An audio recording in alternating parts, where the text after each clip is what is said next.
इसो हमारे खुदा यीशु मसीह का फजल हमेशा हम सबों के साथ होता रहे। इसो हम दुनिया में रहते हैं, ज़मीनी ज़िंदगी बसर करते हैं और दुनियादारी में हम रोब, गुस्सा और हाकमियत सीखते हैं और इस पर फ़ख्र भी करते हैं और अपने अंदर एक बड़ापन महसूस करते हैं कि रोब और गुस्सा और हाकमियत के वसीला से लोग हमारे ताबे हैं। क्योंकि इस ज़मीनी ज़िंदगी में, इस दुनियादारी में लोग कहाँ सादा लोगों की सुनते हैं और भले लोगों की पैरवी करते हैं।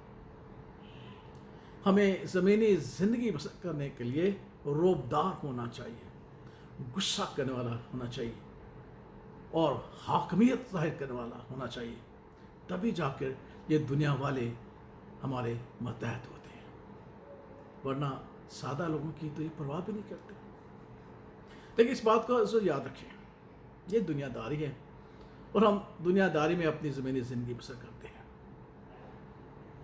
अगर तो बात यहाँ तक है तो हमारा फ़ख्र करना जो है वो बचा है। लेकिन अगर हम ये चाहते हैं कि हम खुदावंद के नज़दीक मकबूलियत हासिल करें और उसकी बादशाही में शरीक हो, तो फिर हमें हलीमी और फ़रोतनी सीखना है। क्योंकि जो हकीकी कादर मुतलिक और कवी और तमाम हाकिमों का हाकिम खुदा यीशु मसीह, खुदा का इकलौता बेटा, उसकी ज़ात का नक्श और उसके जलाल का परताव, उसकी गोद में रहने वाला,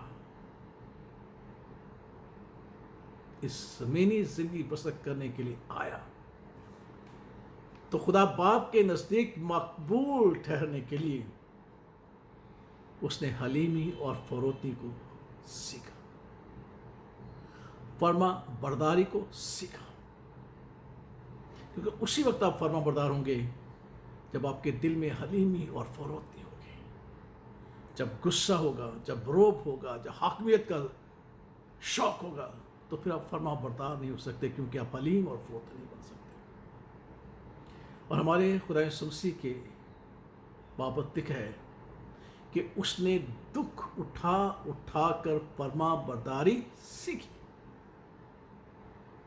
उसने दुख उठा उठा कर, क्योंकि फर्मा बरदारी और हलीमी और फ़रोतनी आसानी से नहीं सीखी जाती।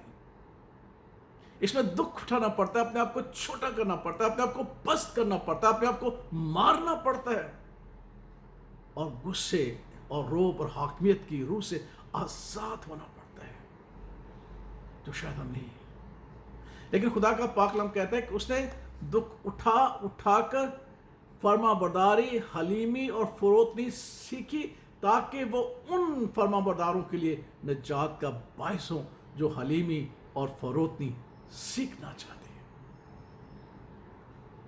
इसे सो अगर हम चाहते हैं कि हम खुदावंद के नज़दीक मकबूल हों और हम खुदावंद की बादशाही में शरीक हो हमेशा की ज़िंदगी के हवाले से, तो फिर जो हमें फ़रोतनी और हलीमी और फर्मा बरदारी सीखना बहुत लाज़मी है। और यीशु मसीह ने खुद कहा, मुझसे सीखो कि मैं इस दुनिया में रहते हुए किस तरह हलीम और फ़रोतन हुआ। अगरचे मैं खुदा के बराबर अनदेखे खुदा की सूरत था, तो मैंने अपने आप को खाली कर दिया, अपना रोब, अपना दबदबा, अपनी हाकमियत, और फिर मैं फर्मा बरदार रहा। और यहाँ तक फर्मा बरदारी मैंने की अपनी हलीमी और फ़रोतनी के वसीला से, क्योंकि लिखा है कि वो बर्रे के तरह जिसके बाल कुतरे जाते हैं और वो खामोश रहता, वो खामोश रहा और उसने सलीबी सफ़र बर्दाश्त की और यहाँ तक फर्मा बरदार रहा कि सलीबी मौत से उसके बाद ही उसने निजात का दरवाज़ा खोला। और लिखा है कि उसका नाम सब नामों से आला, उसके नाम का इकरार हर एक ज़ुबान और उसके रूबरू हर एक घुटना झुकेगा। इस वक्त ये फैसला करना मेरे लिए और आपके लिए बहुत ज़रूरी है कि मैं इस दुनियादारी में रोब, गुस्सा या हाकमियत सीखूं, یا حلیم اور فروتنی ہو کر اپنے خدا یسوع مسیح کے وسیلہ سے اس بات کو سیکھوں. دکھ اٹھانا پڑتا ہے. جب میرا یسوع دکھ اٹھا کر حلیمی اور فروتنی سیکھتا ہے تو مجھے بھی تو دکھ اٹھانا پڑتے ہیں. نہ جانے کہاں کہاں مجھے خاموش رہنا پڑتا ہے, جانے کہاں کہاں مجھے اپنی بے عزتی برداشت کرنی پڑتی ہے, تاکہ میں حلیمی اور فروتنی سیکھ کر ان کے لیے نجات کا باعث بنوں, جس طرح میرا یسوع حلیمی اور فروتنی سیکھ کر میری نجات کا باعث بنا. اگر تو نجات کی ضرورت ہے تو ان باتوں پر غور کریں, اگر نہیں تو آؤ کھاؤ پیو, کیونکہ کل تو ہم نے مر جانا ہے.